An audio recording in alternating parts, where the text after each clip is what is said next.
program you are about to hear is fiction, science fiction.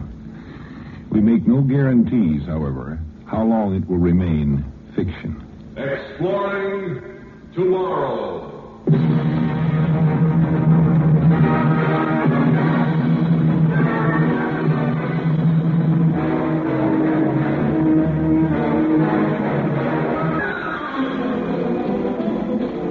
And now here is your guide to these adventures of the mind, the editor of Astounding Science Fiction magazine, John Campbell Jr. The scene is a missile testing base somewhere in the continental United States. The time, 2:30 on a Tuesday afternoon, 5, maybe 10 years from now. A rather unusual missile is getting worked over. Blast off is 10 minutes away, and the countdown is in its last stages. And a man is sitting inside this missile, waiting. The United States is about to make its first attempt to send a manned rocket to the moon. 9 minutes to blast off, Captain. Still feel loose and easy? Like a bird, Colonel, waiting to be cut loose and soar. How do you feel? Me, Captain? I'm just sitting here in the observation tower. You're the one in the launching pad. You're the man going to the moon. And you're the one who has to face all the reporters after blast-off. Me, I'm glad I'll be up there alone. How much time left, Colonel? 6 minutes, 20 seconds. Let's run through the schedule one last time. Okay. I sit in this cradle and I wait for the rockets to toss me up into space. I get 500 seconds of 4G acceleration. Then I sit around and look out the viewport for the next 4 days while the ship coasts in 0G free fall. I'm roughly 8.25 minutes past 4 on Sunday afternoon. The autopilot is going to turn the rocket engines on again, long enough to land me in the Oceanus Procellarum, which better be as dry as the Palomar boys say it is. I climb into my little Jim Dandy spacesuit, wander around the moon for a while, take some snapshots, pick up a couple of rocks as souvenirs. And 15 hours after landing, I get back into my ship and I come home. Did I leave anything out? Not a thing, Captain. 3 minutes, 10 seconds. Well, all I do is sit here and wait anyway. Computer down below in the belly of the ship does all the work. Me, Mike Wellman, first man on the moon. Maybe, anyway. What do you mean, maybe? The ship's been tested thoroughly. There's no possibility of... A blow-up? No, go ahead. Don't be afraid to say it. I wasn't talking about that. The odds are pretty good that this bird is going to get me there. Only thing I'm wondering about is whether someone else is going to get there ahead of me. I'd hate to find a big vodka party going on when I get there. 90 seconds. They're clearing the launching pad, Captain. We better break contact now. Good luck. The next time I hear from you, it's going to be from space. Sure, Colonel. I'll report as soon as I'm in free fall. Then radio messages every 4 hours. You won't forget about those baseball scores, will you? Scores. 30 seconds, Captain. And all America is rooting for you. And I'm rooting for the Dodgers. So long, Colonel. See you next week when I get back. 10, 9, 8, 7, 6, 5, 4, 3, 2, 1, mark.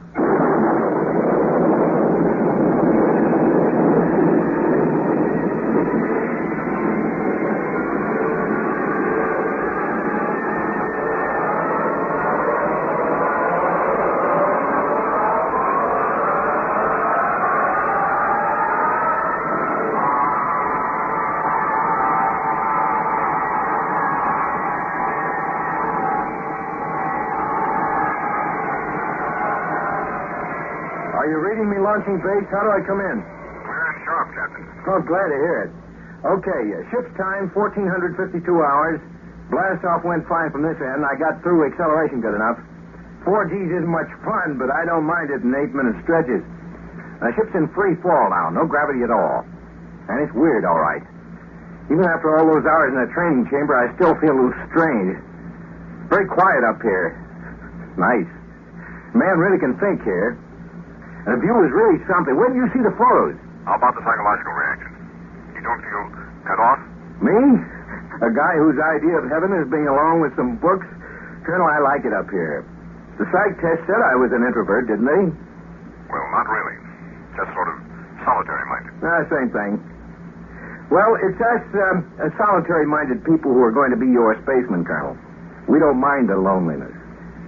Listen, Colonel, how are the cosmic ray readings coming through? Perfect.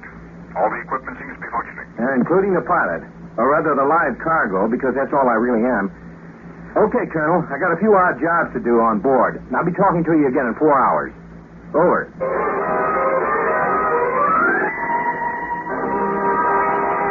Here I am again, Colonel. 2 days out, still no sweat. I'm getting used to this no-gravity business, and I, Go on with the rest of the report, Captain. There's been a change in the operational plans. Huh? What kind of change? You want landing on the moon. Pentagon orders are for you to adjust the computer to alternate course B. Circle the moon and return to Earth without landing. Hey, wait a minute, sir. How come the switch? Well, it's an awkward situation, Captain. You see, between the time I last spoke to you and now, the Russians, I know this will come as kind of a shock to you. The Russians made a successful landing on the moon. No. Radio Moscow announced it 2 hours ago. And since then, we've picked up broadcasts from the Russian ship. They've landed, all right. They beat us to it. By 2 stinking days. 2 days earlier, and I would have been the first. You haven't heard the worst part of it yet. The Russians have claimed the moon. They what? Like Columbus claiming the Western Hemisphere. We're putting up a yell, of course, but there just isn't any precedent for this kind of thing. The UN is meeting to decide whether they have any right to. So this is why I can't land, huh? The Russians say they'll regard any lunar landing as trespassing on their property. We can't risk an incident, of course. So for the time being, we're going to hold back and wait till the legal aspect of this business is worked out. So I can't land. You send me up here and I ride around for a week and don't even put my foot down on the moon. Colonel. Russia doesn't own the moon, no matter what they say. Captain Woman. I'm sorry, Colonel. I'm more than halfway there, and I'm darned if I'm going to miss my chance. I'm going to land, sir. Well, then, listen to me. You can't disobey orders. Yes, I can, sir. I'm landing. Over and out.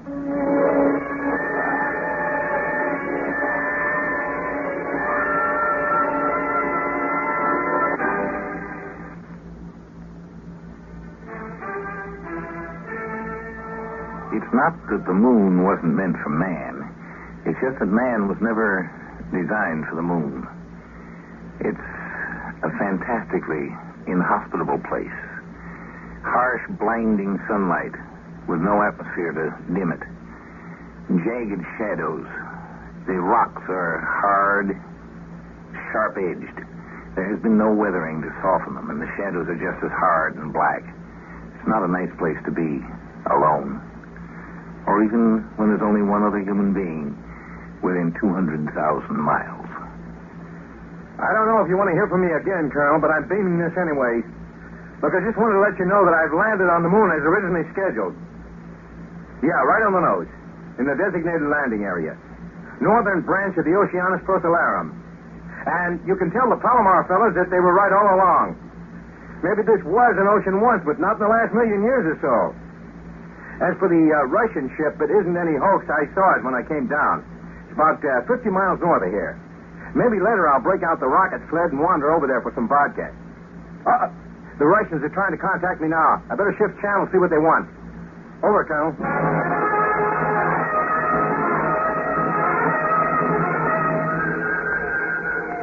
Come on in, Ivan. Да, нет, товарищ, ничего. I'm afraid that uses up my Russian vocabulary, Ivan. How's your English? I am Captain Dmitry Novikov, Solid Space Forces. You are illegally trespassing on our property, American. I am, huh? Say, your English is pretty good, but your politics isn't. You say the moon is yours, huh? Lunar Soviet Socialist Republic? I'm sorry to disagree. Just getting here first doesn't give you the right to claim the whole place, you know. The matter has been considered by our legal experts. We have established prior claim. I am under orders to request you to leave Russian territory immediately. But this is cockeyed, claiming the whole moon. Now, look here, Dmitri. You will address me as Captain Novikov. Okay. Now, look here, Novikov. The moon's a big place. There's room for a lot of us up here. It really isn't fair to want to hog the whole thing yourself. The Presidium said Soviet policy, not space pilots. I'm instructed to warn you that you are trespassing. I do not wish to debate the matter with you. So I'm trespassing then. What are you going to do about it? My ship is armed. And you can't figure out any better way of celebrating the conquest of space than starting a war about it? The United States ordered you not to make a landing. They recognize our claim. We cannot tolerate violation of our rights. And you're going to be nasty about it, I see, huh? Well, I'll take my chances. Now I've got some work to do before I go back. I'll be leaving the moon in 14 hours and a bit. Hey, how long are you staying up here? You've been here better than 2 days already. You planning to hold the fort forever? My plans for departure should not concern you. Well, I'm just curious, that's all. Okay, Dmitri. Maybe I'll be talking to you again soon. And yeah, you sneaky son of a gun, congratulations. You did get here first. Over.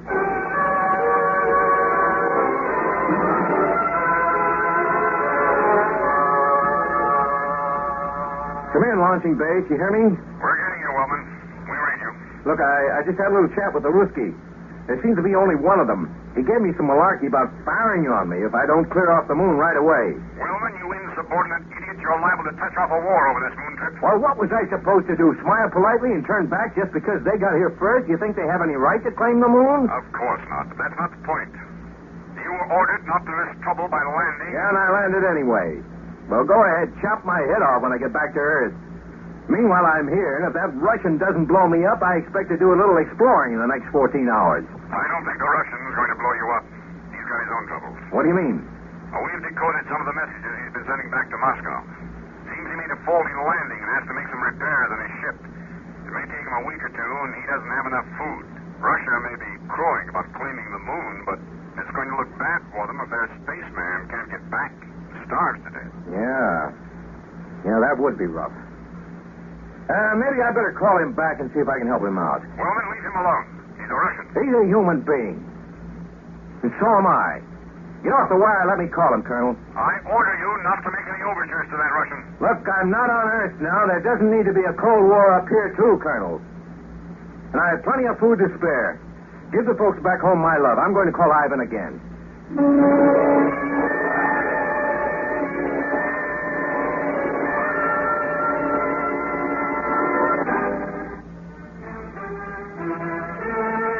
You know, it's one thing to make a claim to say, this is mine. It's something else to hold on to it and make the claim stick. Somewhat like the Colonel. It was a little difficult for him to enforce the orders he was trying to give to the man on the moon. Novikov, you getting me? You have 3 hours to leave Russian territory. Then I must commence action. Now, look, don't give me that stuff. I know your ship's disabled and you're in trouble. This is untrue. My ship is in good condition. Dan Trotsky was Rasputin's brother. You know, Novikov, I sometimes feel I'm the only sane man in a world of lunatics. Those idiots down there in Washington didn't want me to land because it might make Moscow sore. And you don't want any help from me because I'm not a good Marxist. It's a losing battle, Dmitri. Everyone seems to know what he really wants, and yet everybody tries hard to get the opposite. I don't know what you're talking about. Okay. You just sit tight. I'm going to launch the rocket sled and get over your way with a couple of cartons of provisions. If you won't take food from a lackey of Wall Street, that's your business. I'm coming over anyway.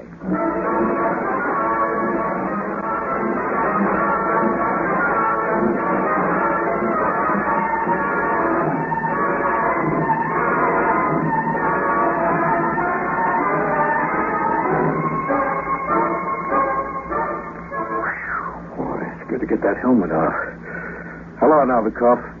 My name's Mike Wellman. Why have you done this? What trick are you playing? Listen, friend, all I'm doing is bringing some of my spare food. Nothing up my sleeve at all. I do not understand that. Up my sleeve? It's a decadent capitalist idiom. It means I'm not trying to fool you. The supplies are out on the rocket sled. Get into your suit and let's bag them in. I said I would fire on you. And you bring me food? Silly, isn't it? But they told me they picked up your messages to Moscow. That you were going to be stuck here a few weeks for repairs. I was not telling the truth. This ship will never take off again. The rear rocket tubes are hopelessly crumpled. The fuel field lines are severed. It was a very poor landing. I gave incorrect data to the computers. And you told them you could fix it? They do not like to receive news of failure. Leave me alone, American. Take your food and go away. Hey, what are you going to eat? Rocks? There won't be a rescue ship up here for a month, at least. There will be no rescue ship for me. I do not deserve rescue. You'll just sit up here and starve to death? I made a faulty landing. I cannot return to my country now. And I disobeyed orders. I wasn't supposed to land because the moon is red property now. But the only Russian here is stranded, helpless. Do not mock me. I'm not.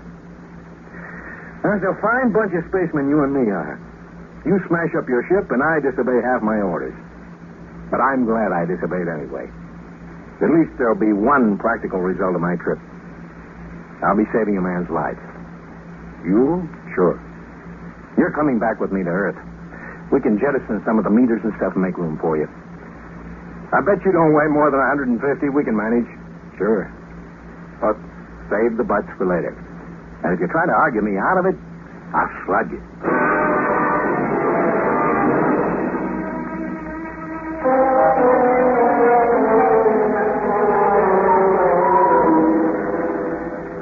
Hello, Colonel. I'm on my way home. Pretty fair blast off, and we're 20,000 miles out from the moon now. Oh, I left a little of the equipment behind. The next ship can pick it up. And I've got a passenger. You mean that Russian? Yeah. Seems the ship was wrecked, so I talked him into coming back with me. He's down back in the galley fixing lunch now. I guess we'll both be called traitors for saying it, but we've sort of become friends.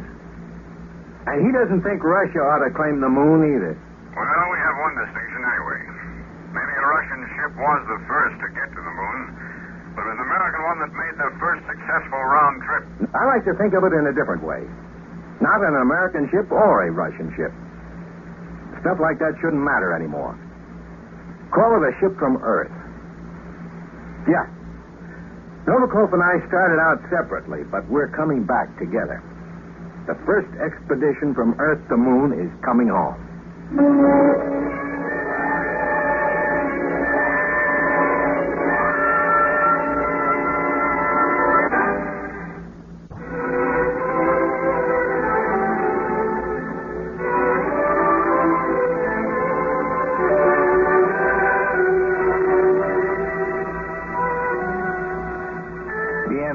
To who owns the moon is really very simple.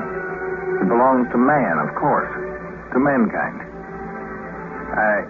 Earth is really a twin planet.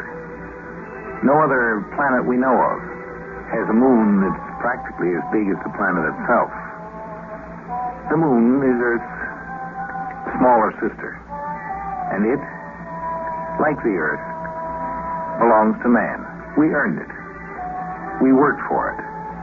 For 3 billions of years, we have been evolving and struggling and growing. The next growth is out to the moon. We're on our way.